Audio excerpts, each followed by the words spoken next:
Good morning students. हमारा एक lesson खत्म हो गया था और मैं आप लोगों को एक्सरसाइज कंप्लीट करने के लिए बताई थी। बहुत लोगों ने भेजे एक्सरसाइज कंप्लीट करके अपने नोटबुक में, लेकिन बहुत लोगों ने अभी तक नहीं भेजे। ठीक है, तो जिसने नहीं किया है वो अपना वर्क कंप्लीट करे कॉपी में। और नेक्स्ट लेसन हम 7 लेसन पढ़ेंगे, energy flow in ecosystem.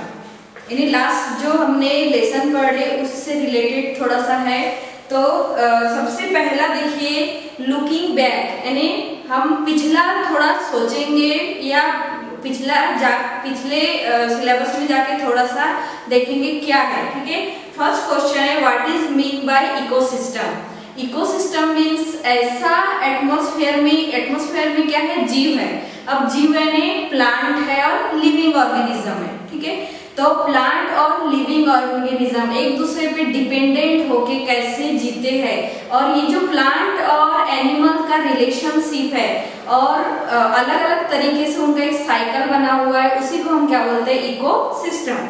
Next है, which are the different type of ecosystem. अब देखिए इसमें बहुत सारे टाइप्स है, जैसे है फॉरेस्ट इकोसिस्टम, यानी फॉरेस्ट में रहने वाले प्लांट और एनिमल वो एक दूसरे पे डिपेंडेंट रहते हैं, तब हम उसको क्या बोलते हैं, इकोसिस्टम। दूसरा है grassland ecosystem. Grassland ecosystem means जो ग्रासलैंड्स होते हैं वहां पर बहुत सारे इंसेक्ट होते हैं, पेस्ट होते हैं जो एक दूसरे पे डिपेंडेंट होते हैं, कैटरपिलर होते हैं, ग्रासोफर होते हैं, ये ग्रासलैंड इकोसिस्टम है। और है desert ecosystem. Desert ecosystem means जो डेजर्ट एरिया में रहने वाले एनिमल है और वहां उगने वाले जो प्लांट है उसके ऊपर कैसे डिपेंडेंट है, कैसे जीते हैं, वो एक इकोसिस्टम हो गया। फ्रेश वाटर इकोसिस्टम हो गया। फ्रेश वाटर यानी नदी या तालाब का जो पानी होता है उसके अंदर रहने वाले प्लांट और वहां पर मछलियां और अदर जो भी एनिमल्स है जो वहां पे सरवाइव करते हैं, वो फ्रेश वाटर इकोसिस्टम हो गया। और एक इकोसिस्टम होता है जिसको हम मराइन इकोसिस्टम, बहुत सारे इकोसिस्टम होते हैं लेकिन मैंने मेन आपको एक्सप्लेन कर रही हूँ। और है मराइन इकोसिस्टम। मराइन यानी समुद्र का जो पानी है उसको मराइन वाटर बोलते हैं। और समुद्र जीव थोड़े अलग होते हैं, हम सभी को पता है कि जो समुद्र में पाए जाने वाले जीव दूसरे जगह नहीं मिलते हैं, यानी वहाँ का इकोसिस्टम, वहाँ का जो एटमॉस्फेयर है वो उस एनिमल या उस प्लांट के लिए बहुत ही अच्छे है, इसलिए उसको एक नाम दिया गया है मराइन इकोसिस्टम। नेक्स्ट है, how do interaction takes between biotic and abiotic factor and ecosystem. अब देखिए कि जो इंटरेक्शन है यानी किसका, बायोटिक और abiotic. You know biotic, biotic means जीव, सभी जीव, चाहे वो प्लांट हो, एनिमल हो, इंसेक्ट हो, पेस्ट हो, वायरस हो, बैक्टीरिया हो, ये सभी आपस में कैसे है, ये सभी जीव है। और सेकंड है प्लांट। अब प्लांट किंगडम में अलगी आती है। दूसरा है फंगस फंगस है, और भी अलग अलग जो भी है, ये सभी क्या है, जीव है। तो ये जीव एक दूसरे पे डिपेंडेंट होना, यानी एक दूसरे से उनका रिलेशन होना। अब बायोटिक हो गया। अब अबायोटिक फैक्टर मीन्स स्टोन हो गया, वाटर हो गया, एयर हो गया, ये अबायोटिक फैक्टर है। जो हर बायोटिक फैक्टर क्या होता है, उसके ऊपर डिपेंडेंट होता है ना। बिना पानी के कोई भी जीवन नहीं हो सकता, बिना एयर के कोई भी जीवन नहीं हो सकता, यानी बायोटिक फैक्टर डायरेक्टली किस पे डिपेंडेंट है, अबायोटिक फैक्टर पे। नेक्स्ट हमारा पहला टॉपिक है energy flow in an ecosystem, जो हमारे लेसन का भी नाम है। तो हम स्टार्ट करते हैं, और इसके बारे में आपने पहले भी पढ़ चुके हो और फिर से हम रिकॉल करके फिर से पढ़ेंगे। We have already learned the classification of living organism according to the mode of nutrition into producer, consumer, saprotroph and the decomposer।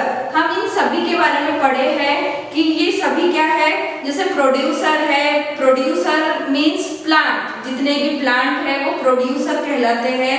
Consumer जो उसको कंज्यूम करते हैं उसके ऊपर डिपेंड रहते हैं, जीते हैं। उसके बाद में सेप्रोट्रॉप, आपको पता है जो भी फंगस है वो डेड और डीके प्लांट पे, डेड और डीके मटेरियल पे क्या होता है, ग्रो होता है, जिसको हम सेप्रोट्रॉप के नाम से जानते हैं। उसके बाद में है डिकम्पोजर, माइक्रोब्स यानी बैक्टीरिया जो क्या करता है, किसी भी डेड बॉडी या प्लांट के अवशेष को डिकम्पोज करने का काम करता है, ये decomposer. Then next, consider the various tropical level of ecosystem around you as given below. अब देखिए जो इकोसिस्टम है उसमें बहुत सारे फैक्टर्स है जो हम नीचे दिया गया है। पहला क्या है, primary consumer means herbivores. Primary consumer means herbivores. अब ये जो हर्बिवोरस है उसके बाद में है सेकेंडरी। अब हर्बिवोरस में क्या क्या आता है, grasshopper, squirrel, elephant etcetera, they are already depend on autotroph means producer. यानी ये जो हर्बिवोरस है ये किस पे डिपेंडेंट है, प्रोड्यूसर पे। प्रोड्यूसर मीन्स प्लांट, ये क्या है, प्लांट पे डिपेंडेंट है। अब हर्बिवोरस के बाद में आता है कार्निवोरस मीन्स सेकेंडरी कंज्यूमर। यानी सेकेंडरी कंज्यूमर इसलिए बोला गया है कि ये सेकेंड में है, प्राइमरी मीन्स फर्स्ट, सेकेंड में है कार्निवोरस। कार्निवोरस है फ्रॉग। अब इस पे डिपेंडेंट कौन है, कार्निवोरस। अब ये जो कार्निवोरस है ये डायरेक्ट किस पे डिपेंडेंट है, फॉर एग्जांपल फ्रॉग ले लेंगे।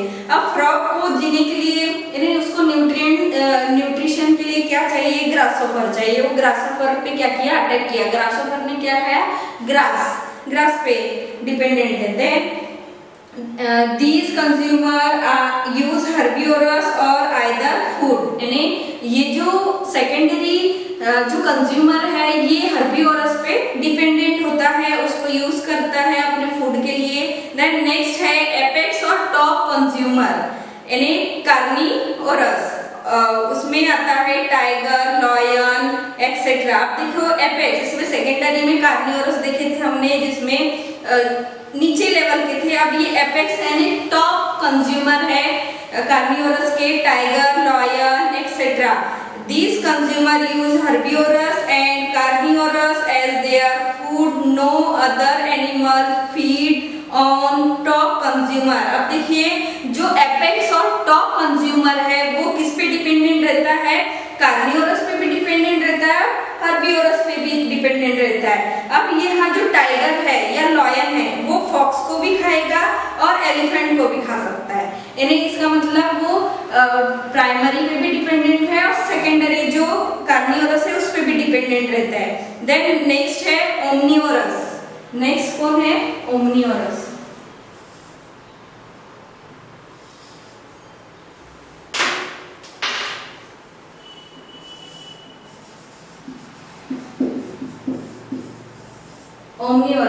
Omnivorous means for example human being, bear etcetera, ये सभी काय पे डिपेंडेंट रहते हैं, हर्बिवोरस और कार्निवोरस। मीन ये हर्बिवोरस भी होते हैं और कार्निवोरस भी होते हैं, और ऐसे एनिमल्स को हम क्या बोलते हैं, omnivorous.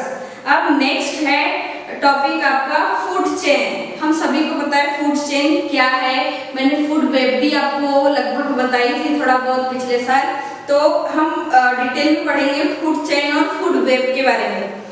Observe figure 7.1 and explain the relationship between the components। यानी आपके 7.1 में फूड चेन दिया गया है जिसमें कोई भी लेबलिंग नहीं है, आपको करना है। आपने पहले भी ये डायग्राम देखे हो, पढ़े हो, आपको पता है, आपको दिख रहा है। पहला क्या है, प्रोड्यूसर प्लांट, सेकेंड में है ग्रासहोफर, थर्ड है ग्रासहोफर को कौन फीड कर रहा है, फ्रॉग को स्नेक को ईगल, फिर ईगल डेड होता है, उसमें से सेप्रोट्रॉप्स मींस मशरूम्स क्या होते हैं वहां से निकलते हैं, फंगस वहां पे डेवलप होता है। Construct 4 chain like the one shows in figure 7.1. Interaction go on continuously between the producer, consumer and saprotroph. यानी जैसे ही saprotroph वहाँ पे डेड होता है, बहुत सारे न्यूट्रिएंट उस सॉइल में आ जाता है, फिर से वहाँ पर क्या ग्रो होता है, grass means producer. There is a definite square in these interaction which is called the food chain. यानी ये जो इंटरेक्शन है, एक दूसरे पे डिपेंडेंट होना, एक दूसरे को अपने फूड के लिए इस्तेमाल करना, इसी को क्या बोलते हैं, food chain. Each chain consists of 4, 5 और more link, यानी इसमें सिर्फ एक ही नहीं, यानी सिर्फ ग्रासहोपर को फ्रॉग ही नहीं, दूसरा भी कोई एनिमल खा सकता है। फ्रॉग को सिर्फ स्नेक नहीं, दूसरा भी एनिमल खा सकता है। मीन्स यहाँ पे सिर्फ एक ही चेन नहीं, 3, 4, 5 कितने भी यहाँ पर एक लिंक बन सकती है, एक चेन बन सकता है। And the ecosystem consists of many food chain that are interconnected at various level. यानी ये जो इकोसिस्टम है, यहाँ पर अलग अलग जो एनिमल्स है, सभी अलग अलग इंटरेक्शन होते हैं, एक दूसरे पे डिपेंडेंट रहते हैं और इसी तरह से एक फूड चेन बनाते हैं। और जिसको अलग अलग जो फूड चेन होते हैं उसको हम एक साथ मिलकर उसको एक नाम दिया गया, फूड वेब। वेब मीन्स जाल होता है, यानी एक फूड चेन का एक जाल, एक फूड चेन से बना हुआ एक जाल। नेक्स्ट है use your brain power, explain the food chain of various ecosystem which you have study last year. आपने लास्ट ईयर जो भी फूड चेन पढ़े हो उसका एक फूड वेब भी आप तैयार कर सकते हो। कैसे हो सकता है, आप अपना आपकी ब्रेन को आपको यूज करना है। आपको जैसे जैसे यहाँ पे अलग अलग जो आते हैं इंस्ट्रक्शंस आते हैं, उसके हिसाब से आपको चलना है स्टडी में भी। एंड ऑर्गेनिज्म में be the prey for many other organism, for example and the insect feed upon leaves of various plant, but the same insect is prey for different animal like the frog, wall, lizard, birds etcetera. यानी जो animals होते हैं वो एक दूसरे को क्या करते हैं, अपना शिकार बनाते हैं। अब शिकार बनाते हैं तो जो इंसेक्ट है वो क्या फीड करते हैं, लीव्स को, और जो कोई भी प्लांट के लीव्स को क्या करते हैं, खाते हैं। अब वो जो इंसेक्ट है वो भी किसी का शिकार है, उसको कोई खाएगा, उसको दूसरे जैसे फ्रॉग है वो क्या करेगा, उसको जो ग्रासहोपर है उसको सिर्फ फ्रॉग ही नहीं, दूसरे भी इंसेक्ट खा सकते, दूसरे भी एनिमल खा सकते। जो फ्रॉग है उसको स्नेक नहीं, लिजर्ड भी खाती है। जो लिजर्ड है उसको बर्ड खाती है, या लिजर्ड को ईगल भी खा सकता है। तो इस टाइप से जो एक फूड वेब बनता है, यानी एक चीज, एक पर्टिकुलर एनिमल को कोई एक ही दूसरा ही एनिमल नहीं खाता, उसको बहुत सारे एनिमल्स होते खाने के लिए। यानी जो शिकार होता है वो एक के लिए नहीं, सबके लिए होता है। जो अलग अलग उसके आगे के जो टॉप कंज्यूमर में आते हैं वो भी हो सकते हैं। If this is to be solve in figure, और ये जो इंटरेक्शन है वेब का, एक जो फूड वेब है, इनका इंटरेक्शन जो है इसी को क्या बोलते हैं, फूड वेब। और generally food web are found everywhere in nature, यानी हमारे नेचर में हर जगह फूड वेब होता है, पाया जाता है। सिर्फ इंसेक्ट में ही नहीं, दूसरे अदर जो बड़े एनिमल्स है उसमें भी पाए जाते हैं। फॉर एग्जाम्पल जो फॉक्स है उसको, या डियर है, डियर को सिर्फ लॉयन ही नहीं, टाइगर भी खाता है। अदर जो टॉप कंज्यूमर्स है जैसे बियर है वो भी खा सकता है। तो इस तरह से एक फूड वेब क्या होता है, बनता है। नेक्स्ट है use your brain power, make a list for a various consumer of ecosystem found you and classified them according to mode of nutrition. अब देखिए, आप अपने ब्रेन का यूज करके आप अपने नोट डाउन कर सकते हैं अपने नोटबुक में कि आपके आसपास जो भी इकोसिस्टम में जो भी एक फूड वेब नजर आ रहा है या फूड चेन नजर आ रहा है, उसको किसके न्यूट्रिशन के अकॉर्डिंग, यानी कौन किसको खाता है, कौन किसको खाता है, उस तरीके से आप उसका एक तैयार कर सकते हैं nutrition mode. Then picture of various organism are given in figure 7.2, construct a food web from those picture. अब देखिए आपकी इसमें 7.2 में बहुत सारे एनिमल्स दिए हैं जो एक दूसरे पे डिपेंडेंट रहते हैं। आप सभी को पता है कि जो मंकी है वो क्या खाती है, बनाना खाती है। अब मंकी को कौन खा सकता है, लायन या टाइगर खा सकता है। तो इस टाइप से आप फूड वेब बना सकते हैं, ड्रॉ कर सकते हैं, पिक्चर पेस्ट करके कर सकते हैं। Is the number of consumer in food web fixed? यानी जो नंबर ऑफ कंज्यूमर्स है उसमें फूड वेब में कैसे सभी कैसे रहेंगे, फिक्स्ड रहेंगे। अब जो बनाना है उसको सिर्फ यानी स्क्वेरल ही नहीं, बाकी दूसरे भी, जैसे यहाँ पे रैबिट भी दिया है, ये भी खा सकता है, मंकी भी खा सकता है। तो इस तरह से आप फूड वेब क्रिएट कर सकते हो इस एनिमल के थ्रू।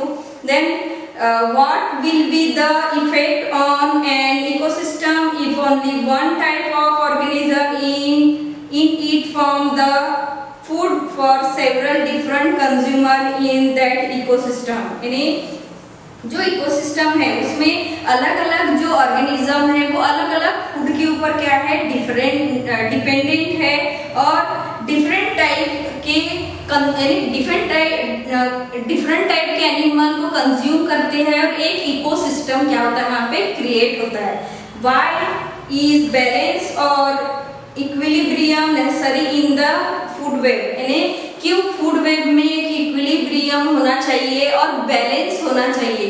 क्योंकि अगर फूड वेब बैलेंस नहीं होगा तो क्या होगा, अगर ग्रास को खाने वाला हर्बीवोरस एनिमल नहीं होगा तो पूरे लैंड पे ग्रास ही ग्रास दिखेगी, और हर्बीवोरस को कार्निवोरस खाने वाला नहीं होगा तो पूरे लैंड पे हमको क्या दिखेगा, जो हर्बीवोरस एनिमल है वही दिखेगा। यानी फूड वेब में भी एक बैलेंस, एक इक्विलिब्रियम होना बहुत ही जरूरी है। Then make some interesting observation while having a meal at home. Identify the trophic level of the various food item in your dish. Identify your own level in the chain. अब देखिए आप जो भी एनर्जी गेन करते हैं ना, आपकी जो फूड स्टफ है जो आप लेते हो खाने में अपने डाइट में, उसमें कितनी मात्रा में आप क्या ले रहे हो, उससे कितनी एनर्जी, जैसे ट्रांसफर होना, एनर्जी एक जगह से दूसरी जगह ट्रांसफर होना। अब देखिए जो हमने क्या किए, फॉर एग्जाम्पल जो वेजिटेबल लिए, ठीक है, कैबेज लिया, कैबेज में कितना था, एनर्जी था कितना, 70% एनर्जी था। तो वो जो 70% एनर्जी है जब हम तक पहुंचता है तो वो 50% हो गया, फिर हमारे बॉडी में से दूसरे किसी के बॉडी में जा रहा है तो फिर वो ऐसा जो एनर्जी का लेवल है वो कम होते जाता है। फॉर एग्जाम्पल एक जो ग्रास है उसको ग्रासहोफर खाता है तो 100% उस ग्रास में अगर एनर्जी है तो ग्रासहोफर में 70% गया। अब उस ग्रासहोफर को फ्रॉग ने खाया तो उसका 50% एनर्जी उसमें गया। फिर उस फ्रॉग को स्नेक ने खाया तो स्नेक में कितना एनर्जी गया, 40% गया। फिर स्नेक से ईगल ने खाया तो 30% गया। फिर वो जब डेड हुआ तो सॉइल में उसका न्यूट्रिएंट 20% गया। फिर वहां पे सेप्रोट्रॉप ग्रो हुआ, उसमें 10% गया। तो इस टाइप से एनर्जी लेवल क्या होता है, ट्रांसफर, यानी एक जगह से दूसरी जगह ट्रांसफर होता है, लेकिन उसका लेवल कैसे हो जाता है, कम होते जाता है। देन यही ट्रॉपिकल लेवल हम नेक्स्ट क्लास में पढ़ेंगे। और आज का आपका होमवर्क है, आपको ड्रॉ करना है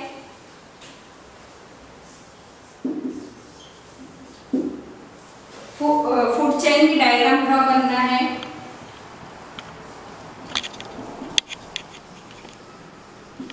diagram of food chain your notebook. आप सभी एक्सरसाइज भी कंप्लीट कीजिए और नेक्स्ट जो लेसन है इसका फूड चेन का डायग्राम भी आपको ड्रॉ करना है।